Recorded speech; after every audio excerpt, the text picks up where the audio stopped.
नमस्कार दोस्तों, मैं हूं राज शर्मा और आप देख रहे हैं हाईवे नाइट। तो चलें दोस्तों, आज की कहानी की सफ़र पर। दोस्तों, ये जो घटना मैं बताने जा रहा हूँ ना, ये हमें भेजे हैं। इनका नाम है शंकर प्रसाद, एमपी के रहने वाले।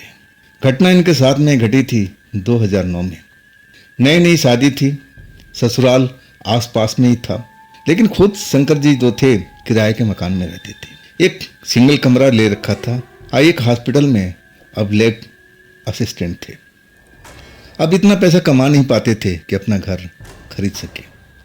हाँ, बचाने की कोशिश करते थे और उनका इरादा भी था कि अपना घर हम ले लें। अब उनकी जो पत्नी थी प्रेग्नेंट हो चुकी थी और आखिरी महीना चल रहा था। घर आसपास में था तो कोई ना कोई आता जाता था। शंकर जी के अब सालियाँ भी थी, जवान सालियाँ। हंसी मजाक तो होता रहता था। अब जीजा साले में तो ऐसा रिश्ता बना ही रहता था। शंकर जी बताते थे कि मेरी सालियाँ मुझे छेड़ा करती थी। अब मैं उसको अब एक मजाक के रूप में लेता था। अब उनके अंदर में क्या चल रहा नहीं चल रहा मैं तो समझता नहीं था, लेकिन जहाँ तक मैं कोशिश करता था कि वो अपनी हद में रहे, अपने हद से आगे कभी नहीं जाए। अब मैं समझाने की कोशिश करता था, वो मजाक में उड़ा देती थी। अब शंकर जी को लगने लगा कि नहीं, अब इसको अब देख रेख कोई चाहिए। लेकिन शंकर जी के गांव था ना, थोड़ा दूरी पर था और उनके जो माता पिता थे अब गांव छोड़कर शहर में आना भी नहीं चाहते थे। तब शंकर जी को लगा कि क्यों ना अपने ससुराल का मदद लिया जाए, अपने साली को बोला जाए कि भाई कुछ दिन हमारे घर में रह, मेरी पत्नी को देख रेख कर, संभाल। हाँ, शंकर जी का ऐसा काम भी था कि कभी कभी रात में अब वो चले भी जाते थे काम पर, देर रात तक लौटते थे, तो अपनी पत्नी को अकेले छोड़ना नहीं चाहते थे। उस हालात में जब आखिरी महीना अब चल रहा हो, आखिरकार उनकी जो साली थी मान गई और रहने के घर पर आ गई। लेकिन घर छोटा था, सिंगल कमरा और उसमें 3-3 लोग। अब रहने में बड़ा दिक्कत होती थी। तब शंकर जी को लगा कि नहीं, अब मुझे कोई बड़ा घर ले लेना चाहिए। अब तो हमारे घर में मेहमान भी आने वाला है। आस पड़ोस में देखते हैं और एक घर उनको खाली मिल जाता है जिसमें 2 कमरे होते हैं और उसमें एक पलंग भी पुराना डला हुआ है। मतलब एक फर्नीचर फ्री में मिल रहा है। अब उनको एक ही कमरे के लिए चिंता थी और उनके पास में वो सब जुगाड़ था ही। उस घर में शिफ्ट हो जाते हैं। शिफ्ट होने के बाद में अब साली भी अब उनके घर में रहने लगती, खाना बनाने से लेकर के कपड़े धोने तक। अब उनके साथ में शंकर प्रसाद जी मदद करते थे। बीच बीच में सालियाँ छेड़ती थी। अब रिश्ता ही ऐसा था। अब सीरियस तो होते नहीं थे शंकर प्रसाद, वो भी मजाक की तरह लेते थे। हंसी मजाक चलता रहता था। ऐसा करते करते अब 4 रात गुजर चुका था। जो उनकी साली थी ना, अब उनकी पत्नी के साथ ही अब उसी पलंग पर लेटती थी। और जब शंकर प्रसाद आते थे हॉस्पिटल से अपना काम खत्म करके, तब वो खाना पीना देती थी उसी घर में। और फिर शंकर प्रसाद जो दूसरा घर था ना, जिसमें पलंग पहले से लगा हुआ था, और उसमें अपना बिस्तर वगैरह लगा करके और उसी में लेट जाते थे। ऐसा ही अब 3-4 दिन से चल रहा था। अब शंकर प्रसाद कहते हैं कि वो रात में कभी भूल नहीं सकता। अब वो लेट आते हैं 11 बजे के आसपास में। अब पत्नी सोई रहती है, साली दरवाज़ा खोलती है, मुस्कुरा के स्वागत करती है।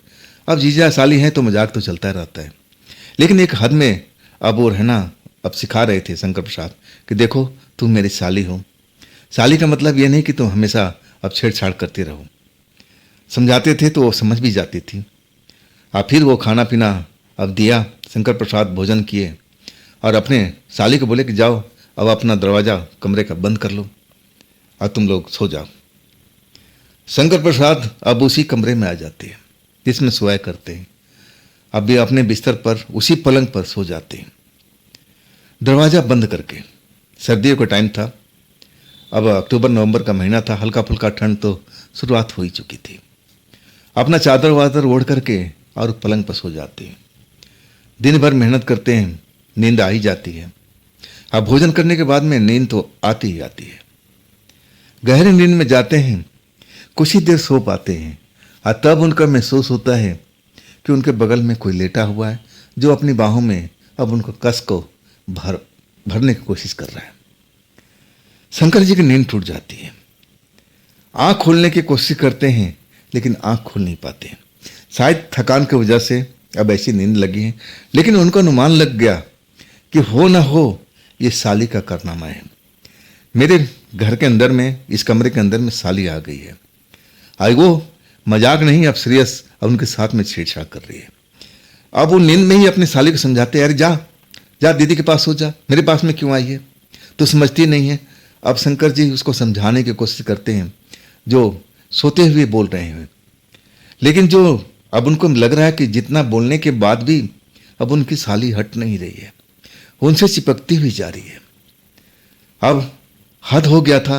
और तब शंकर जी अपनी आंख खोलने की कोशिश करते हैं, बड़ी मुश्किल से अब थोड़ी आंख खोल पाते हैं। देखते हैं कि वाकई में साली, अब चेहरा तो नजर नहीं आया, अंधेरा था, लेकिन हाव भाव से देखने में वही लग रही थी, उसी जैसे कपड़े और वैसी हालात कर दिया था, ऐसा अब उनके साथ में हो गया था। वो भी जवान थे, अब लिपट गए। सारी रात वही खेल उनके साथ में चलता रहा। सुबह जब वो आँख खुलती है तो अपना बगल में देखते हैं कि साली तो है नहीं। दरवाज़ा देखते हैं तो दरवाज़ा अंदर से बंद है। दिमाग काम नहीं करता। उनको लगा कि नहीं नहीं, ये मेरे साथ में ऐसा कुछ हुआ नहीं है, ये जो कुछ हुआ है ना सपने में हुआ है। मैं ऐसा सपना, भयानक सपना देख लिया हूँ। मुझे इन चीज़ों पर विश्वास नहीं करना चाहिए। सपना सपना ही होता है, टूटने के बाद आखिर बिखर गया ना। अब देखो ना, तो मेरी साली इस घर में है और दरवाज़ा तो मैं जैसे बंद कर रखा हूँ वैसे ही बंद है। नहीं, ये सपना ही है, हकीकत नहीं है। अपने आप को संभालते हैं, दरवाज़ा खोलते हैं, रोज़मर्रा की तरह ज़िंदगी। साली मिलती है, फिर हंसी मजाक का दौर, फिर थोड़ा डर जाते हैं। अब फिर अपनी साली को समझाते हैं कि देखो, तुम मुझसे दूरी बना कर रखा करो, अब तुम बच्ची नहीं हो, जवान हो चुकी हो। अब साली उनकी ये मोटी मोटी बातें जो बोलते हैं उनको समझ में नहीं आती।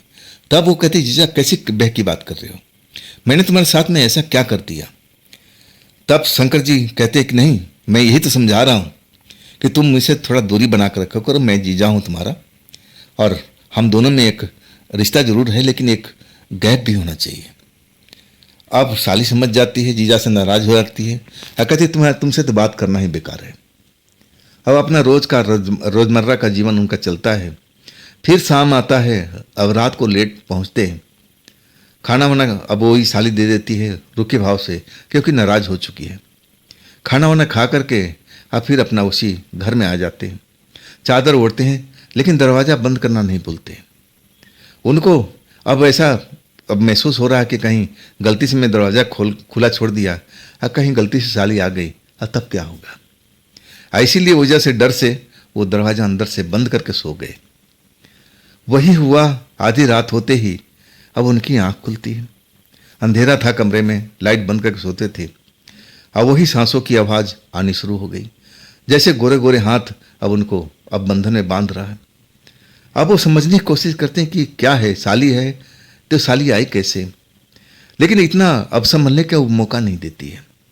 अब उनको इतना अब एक तरह से अब उस पोजीशन में पहुंचा देती है कि वो संभल नहीं पाते। शंकर जी को लगता है कि ये सब सपने में हो रहा है, ये सब सपना जब टूटेगा सब खत्म हो जाएगा। सुबह जब आँख खुलती है तो वही सपना अब उनको ध्यान आता है। अब भाग के देखते हैं, दरवाजे पर अंदर से कुंडी बंद है। मतलब आज भी वही सपना देखा। ये रोज क्यों हो रहा भाई? मन में एक शंका एक घर कर गई थी, लेकिन ये बात बोले तो किससे बोले। अब ना तो साली से पूछ सकते हैं, ना पत्नी से पूछ सकते हैं, कई तरह के सवाल कर सकती है। अपने मन में सब कुछ दबाए हुए अपना काम धंधे पर हॉस्पिटल पहुंचते हैं, और वहाँ पर अब एक दोस्त होता है और उससे अपनी बात को अब रखते हैं कि बता दोस्त, ऐसे ऐसे मेरे घर में चल रहा है, क्या एक सपना बार बार आ सकता है? दोस्त भी मस्करा था, वो भी कह दिया कि तुम जिस पर इच्छा रखोगे अंदर ही अंदर वो जरूर सपना कई बार आता है। मेरे साथ भी ऐसा हो चुका है। हाँ, तब वो सपना को सच मान लेते हैं कि हाँ, जब इसके साथ में हुआ है तो शायद मेरे साथ में हुआ, ये कोई बड़ी बात नहीं है। फिर तीसरा दिन वही होता है। तीसरा दिन भी अब खाना पीने खाने के बाद अपने कमरे में आते हैं और उसी पलंग पर अपना सो जाते हैं चादर ओढ़ करके और दरवाज़ा अंदर से बंद कर देते हैं। लेकिन इस बार वो जगे रहते हैं, काफ़ी देर तक जगे रहते हैं। जब आधी रात हो जाती है, 12 से ऊपर का टाइम हो जाता है, तब उनकी आँख खुद ही अब नींद से भरी हुई लगने लगती है, आंखें बोझिल होने लगती है। और उसी टाइम उनको एहसास होता है कि मेरे बगल में कोई आ चुकी है। अब अपनी आँख खोलने की कोशिश करते हैं, लेकिन आँख खोल नहीं पाते। हाँ, थोड़ा सा मेहनत करते हैं, झिरी से देखते हैं, आंखों की झिरी से, तब अंधेरे में वैसे लगता है कि ये साली है। डर जाते हैं, ये हो क्या रहा मेरे साथ में। अब अपने आप को होश में लाने की कोशिश करते हैं, नींद भगाने की कोशिश करते हैं, उस लड़की को ढकेलने की कोशिश कर रहे हैं कि तू निकल जा यहाँ से, तू निकल जा, तू मेरी साली है, कोई घरवाली नहीं है, तू निकल जा। और जैसे तैसे अपने आप को होश में लाते हैं और फिर पलंग से उठते हैं। जैसे पलंग से उठते हैं ना, वो जो साली अब जिसको समझ रखे थे, अब उनका पैर पकड़ लेती है, औंधे मुंह जमीन पर गिर जाते हैं। चोट वोट लगती है, लेकिन चोट का परवाह न करके जल्दी से उठते हैं, पैर छुड़ाते हैं और फिर बिजली का स्विच ऑन कर देते हैं। जैसे ही ऑन करते हैं ना, देख करके चीख मारना शुरू कर देते हैं। लड़की जरूर है, लेकिन उनकी साली नहीं। देखने में बहुत ही सुंदर ऐसी लड़की उनके जीवन में कैसे आ सकती है भाई। अब वो चीखने लगते हैं, डर जाते हैं। और जब वो चीखने लगते हैं ना, वो जो लड़की थी अचानक जैसे उनका आंख का पलक झमका और वो गायब हो गई। और उधर उनकी साली भी जाग गई, पत्नी भी जाग गई। साली आकर के दरवाज़ा पीटने लगी, जीजा जीजा क्या बात है, दरवाज़ा खोलो, दरवाज़ा खोलो। अब इनकी हिम्मत जवाब दी जाती है। डरते डरते अब उधर से साली भी आ गई और उनकी पत्नी भी आ गई। दोनों आकर के अब दरवाजे पर दस्तक दे रही हैं, दरवाज़ा खोलो, दरवाज़ा खोलो। और तब जाके हिम्मत जुटाते हैं, दरवाज़ा खोलते हैं और सीधा बाहर भागते हैं। पत्नी भी उनके पीछे पीछे अब उन्हीं के कमरे में आ जाते हैं। डरे हुए हैं, चेहरा एकदम डरावना सा दिख रहा है, पीला पड़ा हुआ है। पत्नी भी उनकी हालत देख कर डर जाती है। क्या हुआ जी आपके साथ में, क्या हुआ, कोई भयानक सपना देख लिए? अब ये कुछ बोल नहीं पाते हैं। साली उनको पानी वानी देती है कि जीजा पानी पियो, और पानी पीने के बाद में थोड़ा सा उनको अच्छा लगता है। फिर पत्नी पूछती है कि अब बताओ कैसा सपना देखा। हाँ, तब कहते मैं सपना अपना कुछ नहीं देखा, पूरी घटना बताने लगते हैं। और फिर कहते हैं कि मुझे तो पहली बार लगा था कि ये मेरी साली है। साली आंखें अब चौड़ी करके अब उनको धमका रही है कि मैं तुम्हारे साथ में ऐसा कभी कर सकती हूँ क्या जीजा, तुम कैसे सोच लेते हो? वो कहते कि नहीं नहीं, मैं ऐसा समझा था, बता नहीं रहा हूँ, मुझे लगा था कि शायद तुम हो। पत्नी कहती फिर क्या हुआ? फिर वो बताते हैं कि 3 दिन तक ऐसा ही मेरे साथ में होता रहा। मैं समझा कि ये सब सपने में हो रहा है, साली मेरे सपने में आती है, सब कुछ हो रहा है।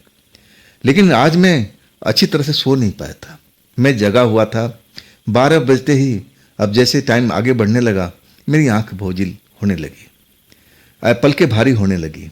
लेकिन अभी मैं पूरी नींद में नहीं गया था। मेरी तो आदत है, जानती हो ना कि मैं बत्ती बुझा कर सोता हूँ, बिना बत्ती बुझाए मुझे नींद नहीं आती है। अचानक मुझे अब वही लड़की जो सपने वाली है आके मुझे पकड़ लेती है और सब वही कुछ करने लगती है। लेकिन मैं आज उठ जाता हूँ, भागता हूँ मैं, अब लाइट जलाने की कोशिश करता हूँ, तब तक मेरी पैर पकड़ लेती है। देखो ये मेरा चेहरा, लग रहा है ना घायल हूँ ना? तब कहती हाँ, अब आगे बताओ फिर क्या हुआ? कहते हैं कि मैं बड़ी मुश्किल से उसे अब पीछा छुड़ाता हूँ, पैर छुड़ाता हूँ, स्विच बोर्ड का अब लाइट ऑन करता हूँ, स्विच ऑन करता हूँ। और जब मैं देखता हूँ ना, तो दहशत में भर जाता हूँ। इतनी सुंदर लड़की हमारे अब घर के अंदर है, कैसे आ सकती है? जबकि दरवाज़ा बंद है, खिड़की बंद है, तो आई कहाँ से? बड़ी हैरानी वाली बात थी। पत्नी भी सोच में अब डूब जाती है और साली भी, ऐसा कैसे हो सकता है? साली कहती है कि जरूर इस घर में कोई भूत प्रेत है। अब बाकी में ऐसी बात थी, शंकर भी समझ जाते हैं। अब शंकर कहते हैं कि अब क्या करना चाहिए? अब पत्नी का आखिरी अब समय था, अब प्रेग्नेंट थी, कुछ ही दिनों के बाद में डिलीवरी होने वाली थी, जैसे डॉक्टरों ने टाइम दे रखा था। अब कहते हैं कि इस हालात में हम कहाँ जाएंगे? तब उनकी जो बहन थी कहती है कि जीजी चल हमारे घर पर, इस घर को हम छोड़ देते हैं। वाकई में शंकर इतने डरे हुए थे कि वो घर को अब छोड़ देते हैं, अपने ससुराल में चले जाते हैं। ससुराल में जो लोग पूछते हैं कि बात क्या है, तब सारी बात बताते हैं। तो उनका ससुर कहता है कि बेटा तुमने सही काम किया, उस घर को तुमने खाली करके बहुत अच्छा काम किया, उचित फैसला किया। और तब ससुर बताता है कि बेटा उस घर में जो पलंग पड़ा था ना, पुराना पलंग, तो शंकर कहते हैं हाँ पिताजी उसमें तो था, वो पलंग पर किसी की मौत हुई है। आज जहाँ तक मुझे उम्मीद है वो जो खूबसूरत लड़की तुम्हें दिखाई दिया था शायद उसी की मौत हुई है। आज भी उस पलंग में उसकी आत्मा फंसी हुई है, और शायद वही तुम्हारे साथ में सब खेल खेल रही है।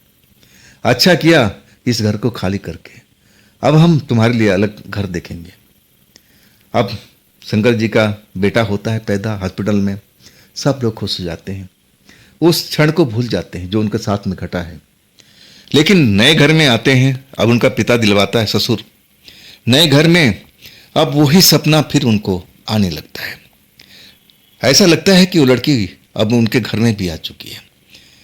अब ऐसा महसूस होने के बाद में अपने ससुर से बोलते हैं, हाँ तब ससुर कहता है कि डरो मत, अब उसका साया कुछ दिन तक जरूर तुम्हारा पीछा करेगा, लेकिन वो तुम्हें अब पा नहीं सकेगी, तुम्हें परेशान जरूर करेगी सपने में आकर के। इसका भी हमारे पास में उपाय है, मैं एक ऐसे तांत्रिक बाबा को जानता हूँ, ये सब अब सही कर देंगे, तुम चिंता मत करो। शंकर प्रसाद जी को लेके जाते हैं ससुर उनका एक तांत्रिक बाबा के पास में, और सब कुछ बताते हैं। वही बात तांत्रिक भी समझाते हैं कि देखो बेटा, वो आत्मा लड़की का मौत उसी पलंग पर हुआ है, और उसकी आत्मा उसी में फंसी हुई है, वहाँ से निकल नहीं पा रही है। तुमने तो बहुत बढ़िया काम किया उस घर को छोड़ करके, लेकिन अभी आत्मा तुम्हारी पीछा कर रही है, और इसीलिए तुम्हें स्वप्न दिखा रही है, लेकिन अब वो स्वप्न भी नहीं आएगा।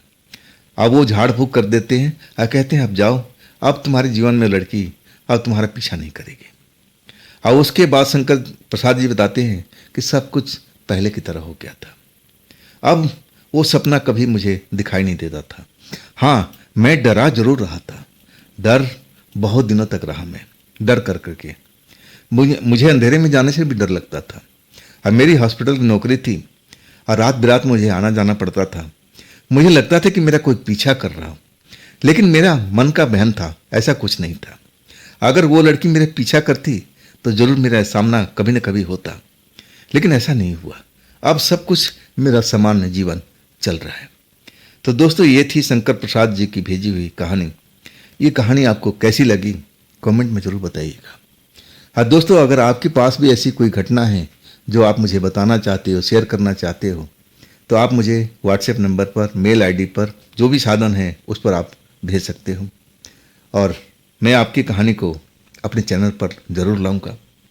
और दोस्तों, ये भी चैनल आप ही का है, तो इसको भी अपना प्यार दीजिए, लाइक कीजिए, सब्सक्राइब कीजिए, और अपने दोस्तों को शेयर ज़रूर कीजिए। फिर हम कल की रात मिलते हैं इसी चैनल पर, इसी टाइम पर। आप लोग अपना ख्याल रखिएगा। नमस्कार।